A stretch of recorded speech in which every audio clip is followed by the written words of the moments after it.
Your Apple account is changing with a hugely important new data and privacy feature. Apple has just updated its privacy settings, with users now able to gain easy access to their data and temporarily deactivate their accounts. Apple has long prided itself on the safety and security of personal data.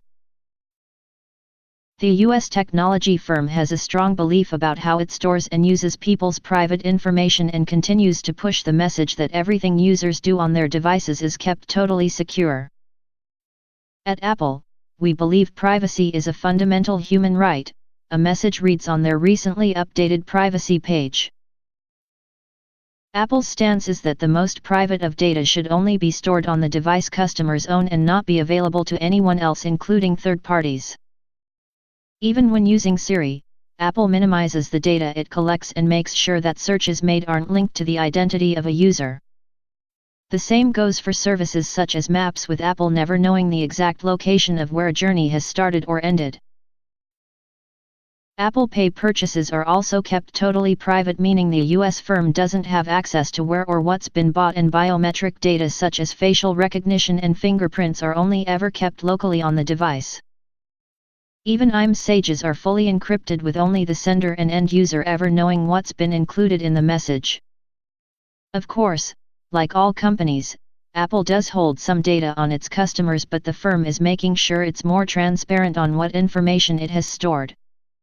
From today, anyone with an Apple account can request to get a copy of their data, request a correction to their data, deactivate an account, or even delete an account entirely. If you want to see what Apple stores, you can simply head your Apple account page and scroll down to Data and Privacy. Here you'll see a link to the privacy page and the option to manage your privacy. Once logged into this new data and privacy site, you can then access a swathe of information and features which include: obtain a copy of your data, download a copy of your data from Apple apps and services. This may include your purchase or app usage history and the data you store with Apple, such as calendars, photos, or documents. Correct your data. If you believe that any personal information stored by Apple is incorrect, you can request that the firm updates it. Deactivate your account. Temporarily deactivate your account and restrict access to your data. You will not be able to access your account or any Apple services while your account is inactive.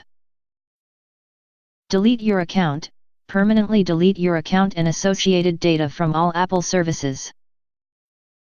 In a recent interview with MSNBC's Chris Hayes and Recode's Kara Swisher, Apple CEO Tim Cook explained more about Apple's passion for privacy. Privacy to us is a human right. It's a civil liberty, Cook said. We care about the user experience. And we're not going to traffic in your personal life. I think it's an invasion of privacy. This is not something that we just started last week, when we saw something happening. We've been doing this for years.